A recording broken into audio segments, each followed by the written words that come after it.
Hello, everybody, and welcome back to the Untriggered Woman Podcast. I am Mia Vivone, and this is where we talk about everything that has to do with becoming untriggered.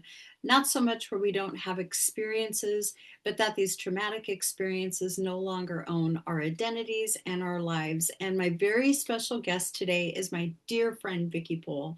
Vicki is a master hypnotist, an incredible transformation coach. And Vicki, just thank you so much for being here today. Ah, thank you even more for inviting me to be here because I'm so excited. Oh, you're so welcome. I know you have a lot of new things coming up, so I'm so excited to get with you so you can tell everybody about that. But first, Vicki, I just want to ask you, what is your mission? What is your mission in a nutshell? It's hard to put it in a nutshell, to be perfectly honest with you. That's all right. But I've always said I wanted to leave this world better than I found it, and to be remembered for those things. And so my goal, in as much in a nutshell as I can, is to help as many women as possible to become more inspired with their own lives and their own stories and remove limiting beliefs that may be holding them back from being exactly where they want to be and who they want to be. Beautiful. I would say you did a pretty good job in Oh, a in thank a you. in a nutshell, conveying exactly what it is. And you started out with the why. Why do what you do is to leave an impact, and what a noble path, a very productive path. And you and I, this isn't our first meeting, so we kind of hit it off right away. And this is our third conversation, I believe. And Hmm. I can't wait to find out more about what you do, Vicki, particularly because I myself, as a trauma survivor, but also as a professional, I have wanted to explore hypnotherapy, and there have been some things that hindered me. I've had some experiences past, but I wanted to ask you, what is your knowledge about trauma survivors that have hypervigilance, that want to experience hypnotism? They're curious about it, but they don't know how to proceed, or they're believing some myths about that. Well, some of the myths that I have heard and I have to dispel a lot of times is that hypnosis is mind control and that it can make you do all kinds of things that you don't want to do, that you're totally against. It maybe even go against your total beliefs about yourself. And that's not true. Nobody can make you do anything you don't want to. That's why I have a system where when I work with someone, before I actually work with them, I find out what their level of belief and what they really want this change. Because some people say they want to change and they really don't because they're afraid. Um, and a lot of people believe that if they get hypnotized, that I can just take everything away. I actually had a person that came to me that was going through a heartbreaking relationship breakup, and she wanted me to remove him from her memory. And it's like, that's not how this works. I can take and this is where it comes with trauma, is it is keeping the lesson in what has happened to you, whatever that may be, but removing the emotional charge from it so that it's not something that constantly holds you back. And a year later down the road, you see somebody that looks kind of like that person, and suddenly you get all the heart palpitations and all of those physical responses. We help to center you and, like I said, keep the lesson, but it takes that trigger out of it. So you're not constantly being bombarded with all of these ideas and thoughts. Um, and then another thing is a lot of people believe that maybe they can't be hypnotized. And the thing is, everybody can be hypnotized. It doesn't always feel like what people perceive hypnosis to feel like. Sometimes it's just like this conversation that you and I are having. That's what it feels like. There's times that people feel like they've fallen asleep and they haven't heard a word I said. And other people are sitting there thinking about their lunch later or whatever.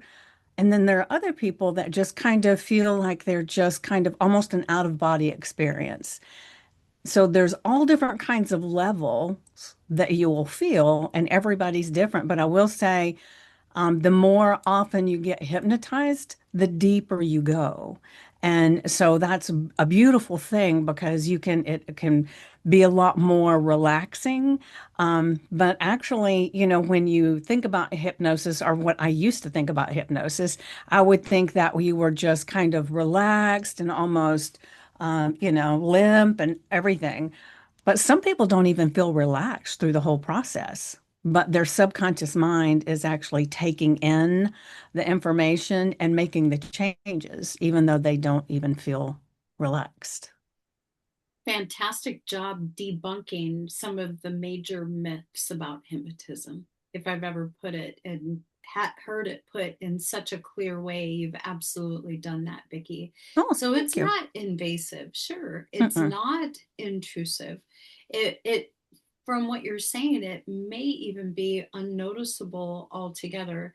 I think television movies have done a great job maybe mispresenting what hypnosis is. We can both look on YouTube and find a Las Vegas show that has some pretty entertaining things about hypnotism. But as far as helping people in a transformative way, what kinds of things have you seen in your own sessions using hypnotism?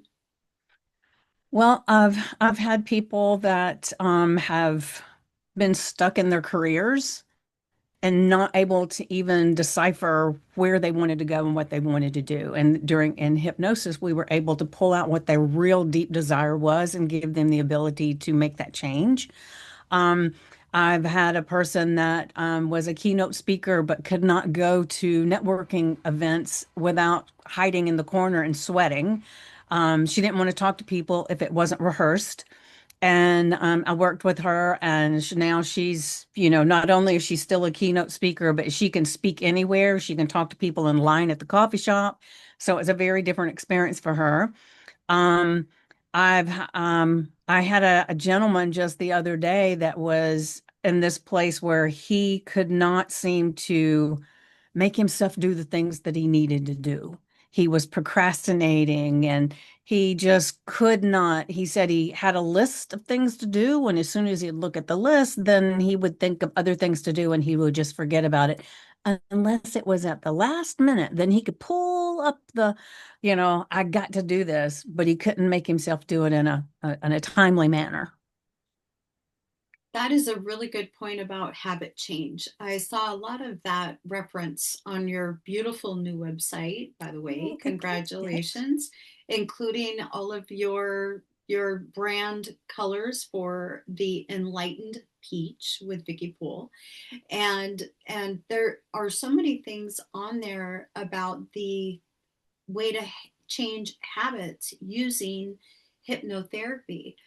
Is this something that, like, let's say I have a client that she knows she needs to incorporate movement in her personal recovery plan, but she can't get motivated. We both know that motivation comes from action and not from something else, but there are people out there that don't have the ability to get up and do the action and then experience the motivation that's released from the dopamine in the brain afterwards. Have you worked with a client like that who is unable to do something that most people might find easy or simple, and you've helped them to do it? hmm Definitely. Yes. The thing is that regardless of what it is, whether it's movement or like this guy was to do his work, it could be anything, going live, doing your posting, whatever it may be. But there's something that happens right before you decide internally, you decide, not going to do it. And so my job as a hypnotist, and I have a really lengthy questionnaire that I go through before I work with someone. And it just helps me to get underneath the why. Because the fact that this person that knows it's better for them to move is not doing it has nothing to do with the movement. It is something else underneath. And so these questions that I ask help us to get to this place where we can figure out why it is that they're doing it. And it doesn't mean we revisit any trauma or anything like that. We don't have to relive anything. But like just going to the person that I worked with the other day, they were answering all the questions and they were very matter of fact, just answering the questions. Sometimes they had to think for a minute, but they were answering them. And then when I got to a particular question, I saw that person's eyes start to tear up. And I said, oh, whatever that is, hold on to it. That's your reason. We've got to figure out what's bringing the tears. And then they had a memory of when they were in high school, and there was this person that they were looking up to, and what transpired into that. And that was a big component of why they were not doing the things that they wanted to do. And I can't really go into it, more than that, but Sure. of course, you don't know who that person is, so it's okay. But it's figuring out what that thing is that's they're staying safe from, because there's something for the person like you're talking about, that movement, that getting better, that all the things that you told them that it was going to get them, for whatever reason that doesn't feel safe deep down inside. And so it's figuring out what will help them feel safe to where they can make the changes. Really good stuff, Vicki. And a couple examples came to my mind. Hmm. Just, as a woman with a history of sexual trauma, who was very overweight at one time, nearly 200 pounds in my 20s, and 5'1". And I believed if I was skinny, then it would make me a target for predators. That was one of the beliefs that I had to transform, Hmm. in order for me to continue my health and fitness journey, which I did. I ended up losing 65 pounds, and also going into the profession myself earlier on. And there's so much underneath the surface. It sounds like hypnotherapy is really quite a tool for bringing that out. And I'm really glad we're discussing the myths and the misconceptions about it, because I've had some conversations with some clients of mine since the last time we met, who are very curious about doing this, but they don't really understand what to expect. And because uncertainty for many people can be what we would call a trigger or the unknown, we drop into the familiarity because it feels safe. Even though Hmm. this might be a terrific thing for people to try, the unknown can keep us from it. So, as far as your background is concerned with hypnotherapy, could you give this audience more clarity on who you are? What kinds of things have you gone through or learned to make you Vicki Poole of the Enlightened Peach? Well, I started this journey because I was very heavy. I was 75 pounds heavier than I am now. And I had been a yo-yo dieter my whole life. And I finally got to this place where I said, I've either got to be happy with being fat, or I've got to do something about it that's lasting. And so, as I researched and tried to figure out what I could do, I came across a thing for health coaching. And I thought, well, maybe I needed to hire a health coach. And I thought, oh, I know me. I might start and not finish. So, what if I became a health coach? So, I went and researched and found a place. And for me at that moment, it was a lot of money. It was a year of my life. And I thought, okay, if I do this, then I know I'm going to finish. It's going to work, right? So I did that and I fell so in love with the process. I became a life coach, a master transformational coach. But what I was finding was, even though that coaching modality that I was doing, I went to Health Coach Institute for anybody that's interested. And but I found that even though it had a lot of NLP and it had some EFT and it had a little bit of, they didn't call it hypnosis, but some hypnotic language and visualization and stuff, I could feel myself sliding back into some of those old habits. And it was like I wouldn't even think about it. And suddenly I think, oh my gosh, I just ate this bowl of ice cream and I don't even remember thinking I wanted to go get it, right? Mm-hmm. So I decided I needed to do something more. And I had actually, years and years and years before, had a couple of experiences with hypnosis. Um, and tell me if I'm getting too long with this stuff because I know we've got a time limit.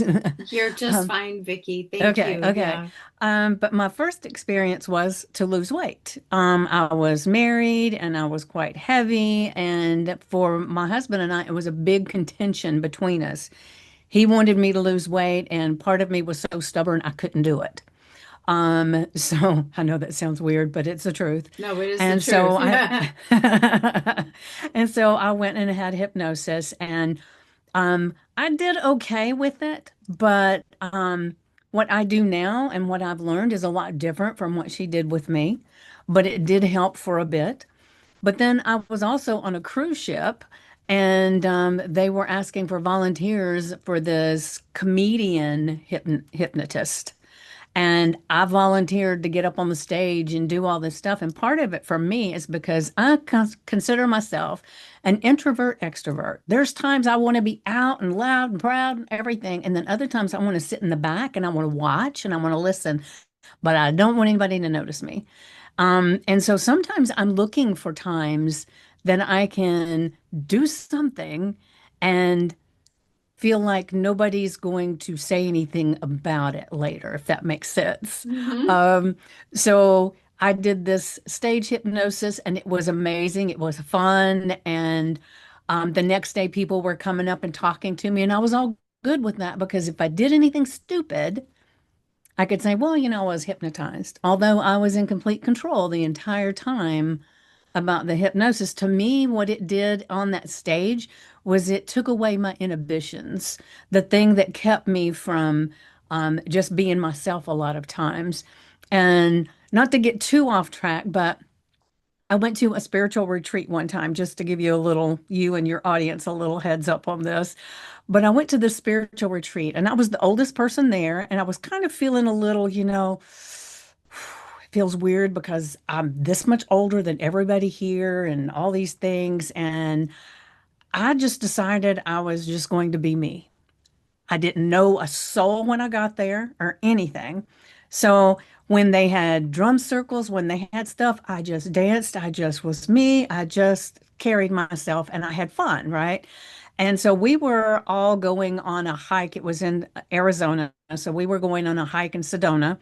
And when we were waiting in the cars to get directions, I saw the facilitator of this thing, and she's going from car to car to tell everybody where to make sure they're going, to get their maps and stuff.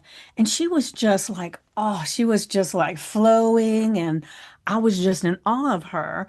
And there was five of us in the car, I think it was four or five. And I said, oh my God, I said, I just love her. I would so love to be able to be like her. And everybody in the car laughed at me. And I said, what are you guys laughing about? And they said, Vicky, that's been you since you got here. But see, normally I don't do that I don't want anybody to make a judgment about me or me to look, even though I had the 75 pounds was gone, my mental body is not. Mm-hmm. And so sometimes I would hold myself back for fear of looking fatter or those things, right? And so that was a huge wake up call for me that when I just became myself, I was just like the people I was admiring. That right there, we need to do a whole other podcast on that realization and unpack Yeah. that. There's so much good stuff in Hmm. there. Really quickly, you alluded to, even though my body had changed, my mind about me remained the same. And that is really a space that I work in. I remember as I became a personal fitness trainer through NASM and then a bikini bodybuilder, a pro bodybuilder up until my 40th birthday. I looked at pictures when I was in the best shape of my life, and I remember in my mind, I was still not good enough. Yeah. Well, that's what happens with most people that are anorexic. They keep Mhm. getting smaller and smaller and smaller because in their mirror, it doesn't look that way. Hmm. Hmm. Yeah.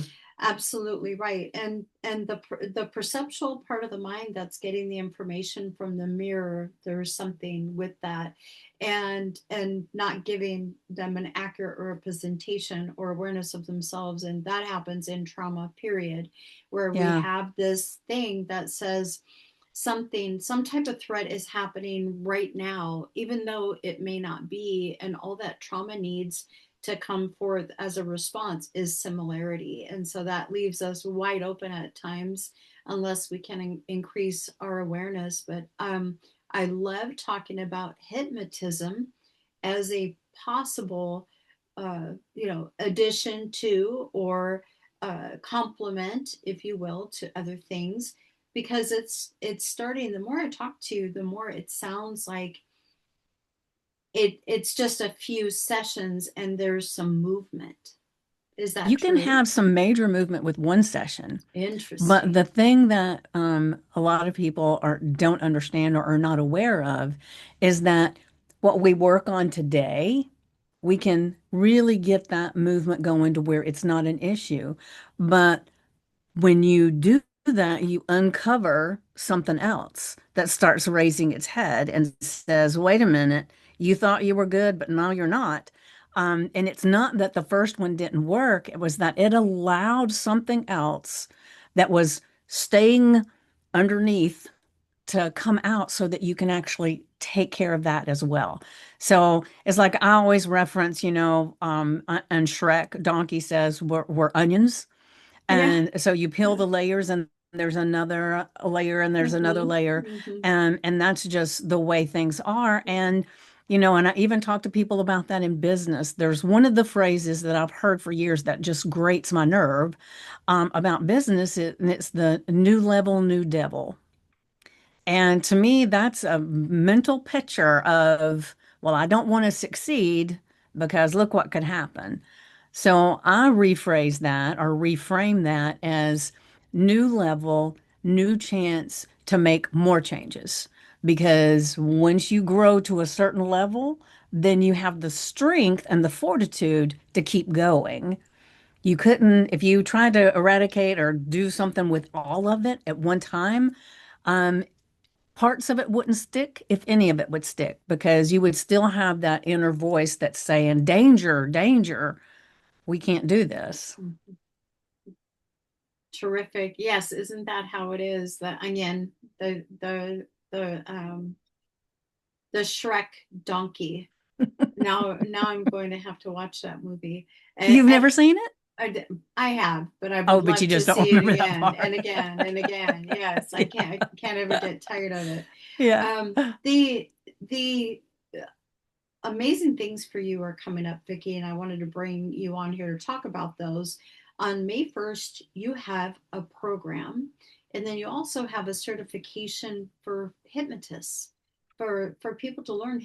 People like me, I really have considered taking your course and adding that to my own repertoire. You But would be great at May, it. oh, thank you so much. Thank you. The first thing, the May 1st program, and this is really intriguing to me how dialed down the niche is for this program. It's about money. Hmm. Who doesn't like to have more clarity about money? Tell me about your program, Vicki. Well, the program, it helps to deconstruct, I guess, the things that are going on in your mind that are holding you bound to wherever you are. Because we have a financial thermostat, just like we have a body thermostat, and everything in our life, we have a level that we think is perfect. You go too far above it, and you're naturally going to come back, and you go too far below it, you're going to naturally come back. But there's no place that you see that clearer than in money. So if someone's can go back and look at the last 3 years of their working life and average out how much they make, then you can look and see if you ever go beyond that, that's when all kinds of things will happen. You'll lose your job, you blow out your tires, and it's not just one, it's all four. It's just all these things that will happen that you don't aren't physically going out there and doing because you're subconsciously bringing yourself back to that place that you're comfortable. That's why 95% of the lottery, maybe it's even 98% of the lottery winners usually are worse off than they were before, unless they had money to start with, and within 1 to 5 years. And so it's because they didn't have that growth spurt in there to teach them and learn. So we go around and we look at what our limiting beliefs are, and most of them are hidden under the surface that you have no clue about. In this, we do hypnosis, I do EFT, I have private coaching with them as well as the group hypnosis, and we really dive into how it's showing up, what to do to help you to rephrase and refigure in your subconscious mind the safety of moving forward. So people can go from, you know, I like to say I'm not a millionaire. And I'm not close to being there yet. And it's not like I'm pretending to be, but my worst months now are so much better than my best months were a couple of years ago. And so it's Fantastic. like it's not that I'm sitting here telling you I'm a gazillionaire and you can do this and you can do that. No, it's all about wherever you are. And there are people that make a lot of money, but they still have a limiting belief. That's why they can't relax with it. That's why they can't enjoy it because they just got to keep making more, making more, and they don't have a life. And that's what's the point then, right? Hmm. Did Hmm. I answer your question? Agreed. You absolutely did. And Okay. I just love your passion. I really do.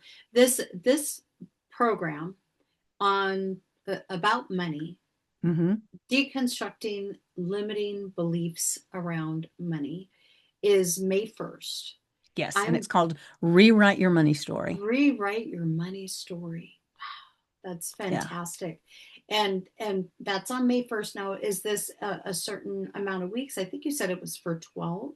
Yeah, 12 weeks, 12 weeks. And previously, maybe about a year or so ago, I can't remember, time just gets away, you know.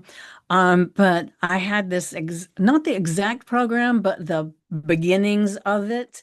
I'd had it as a monthly membership. And so every month we met, several times a month, and they had exercises, they had different things that they did. And I loved it, but I was feeling like, okay, I feel like I'm at the end here. I just feel like this is done. And so after leaving it for quite a long time, I started seeing people posting things, and I was seeing a lot. I think for me, I was seeing a Mhm. whole lot of people. Not saying there's anything wrong with it, but a whole lot of people that were telling everybody how to make the millions that they made, and they were giving them all these different things to do. And granted, that might work, but it's not going to last because their mind's not got the right place. So it's just like those lottery winners. They're not going to stay with it. They're going to lose it because they didn't take care of what was the factor of why they were having money issues to start with. Mm. Isn't that the truth? That we don't have money problems, we have consciousness problems. We have a story. We have a story going on about it. Absolutely. And for anybody interested, of course, that link will be included in the description of the video on whatever channel you're listening or watching. And Vicki, the professional certification program for hypnotism, tell me more about that for myself, and then for also other coaches or anybody interested in doing that. Okay, cool. Well, recently I was certified to be able to be a hypnosis instructor. And, every time I'm doing something, I'm thinking, okay, what is it that makes me a little bit different? How is it that, because otherwise I could just send them to Joe Blow over here and they can get their certification over there and I do something else. But I have got, right now, I have 5 hypnosis certifications, and I've got another one that I'm working on. That's a lot more on the spiritual side. of all of this. So it's really, really intriguing. And I'm actually wanting to learn street hypnosis and stage hypnosis because I think it would just help me a little bit, to be able to have all of this knowledge. But so when I've been working on my curriculum, and there's so many different factors that I use from this one and this one and this one, and that, I've learned so much, and then I've adopted those things, put them all together, and so it's a much more rounded.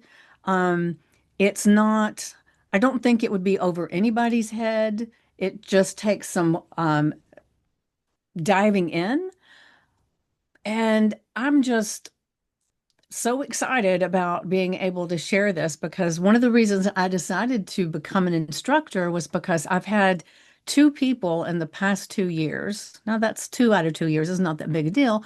However, they decided they got so much help from hypnosis that they decided to become hypnotists themselves. Mhm. And I had another person that was saying they were going to. And I thought, okay, if that's the case, then maybe I need to branch out a little bit and start teaching it as well. So I'm just really stoked and excited. And as I'm creating my curriculum right now, I keep finding something else. It's like, okay, this was going to be perfect. I've got to put that in there. Which lesson do I need to go back and reformulate, it's going to be off the chain, I believe. Mm.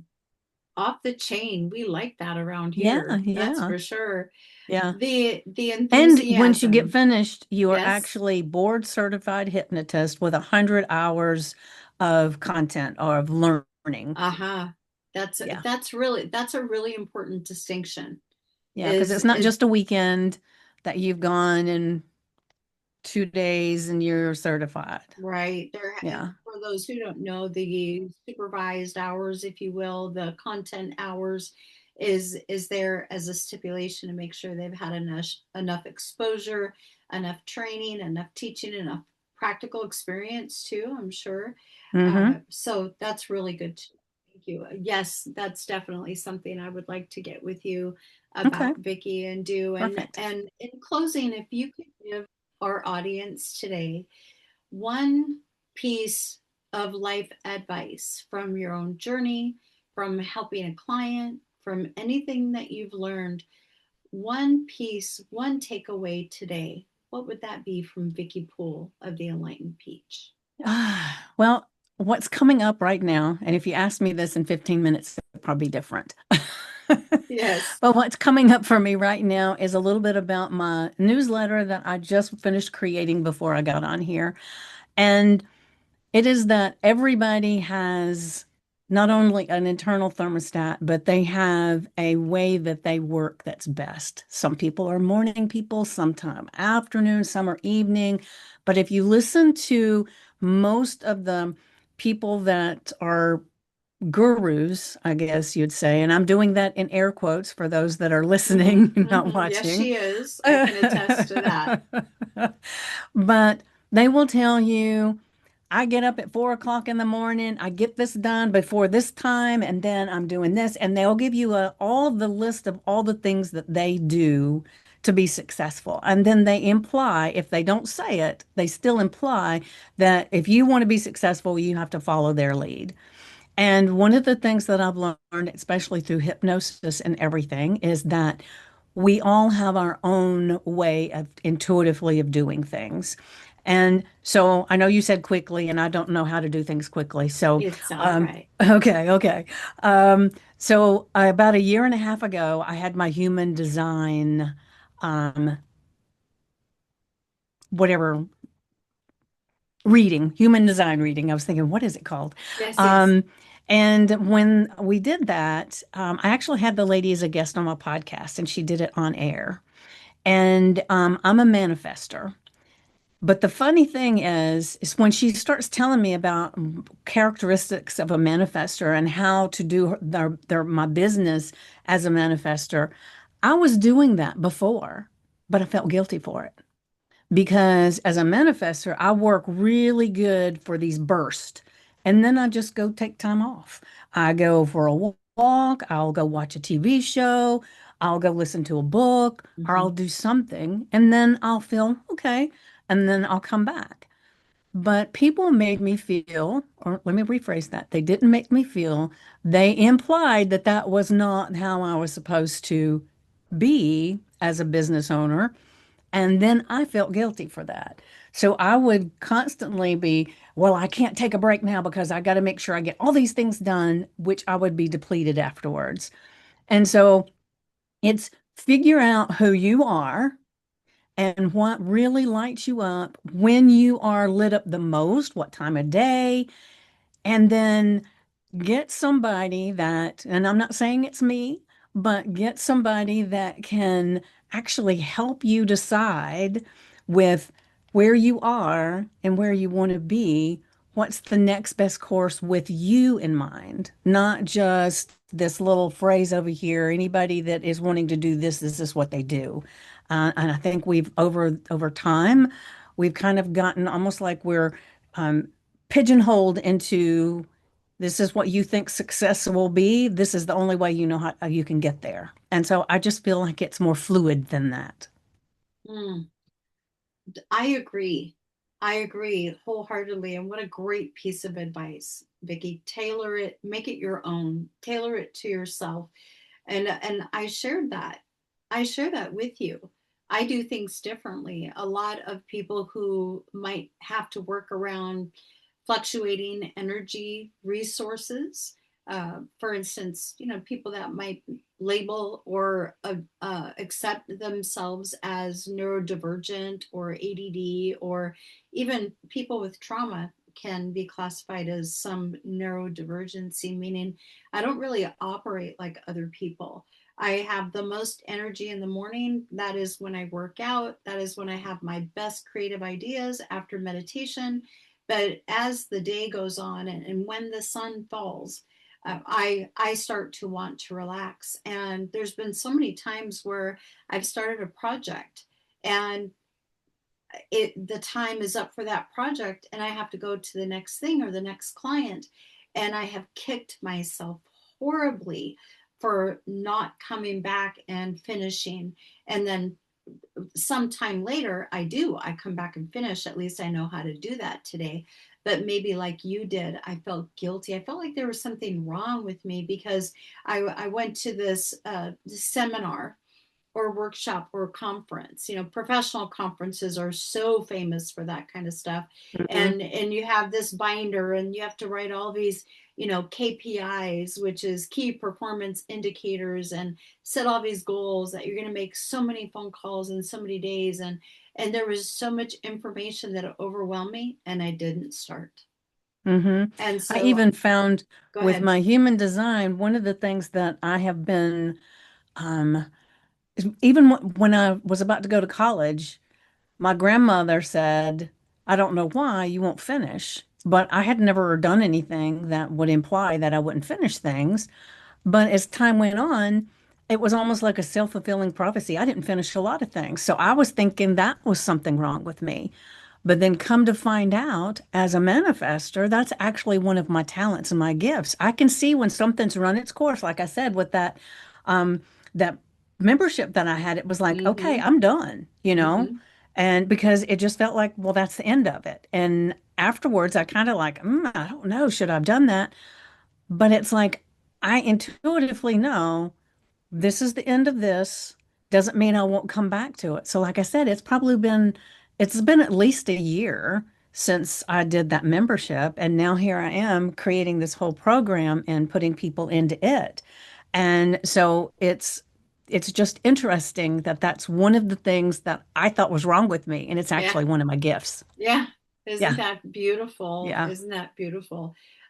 Vicki, I wonder if I could ask you when we're done if you could send me the link to the person with the um, uh, that does the The human DNA, the design. human design. Thank you so Yeah. much. Yeah. Forgive me for the human design, because I know when people listen to this, they're going to be intrigued, maybe by that, or maybe they can find out from you, they could get with you and kind of figure that out, make that connection. But thank you so much for being here. I know that all of our listeners are people that are tuning in are going to get so much from it. It's always a pleasure to spend time with you. I can't wait to do it again. Tag your Same ed. here. Take, we'll just go back and forth on each That's other's it. podcasts, Might as well. which is lovely. Yes, and I just appreciate you so very much, and I do hope that people reach out and they investigate. I am going to take the certification class, so hopefully there's people out there. I know some professionals that I have connections with that will be hearing this, and maybe that is something that we can just all get together and do, so we can offer even more to the people that we help, much like you mentioned, going from membership to this really robust curriculum where people are going to get specialized training. Yeah, thank you so much, Vicki. Thank My you. pleasure. I Thank you for having me. You're welcome. Let's do it again soon. Okay. And Definitely. for those of you listening and watching, if you're curious about how to become untriggered, and yes, that is true that you can, tune in, subscribe, like, and share. See you next time.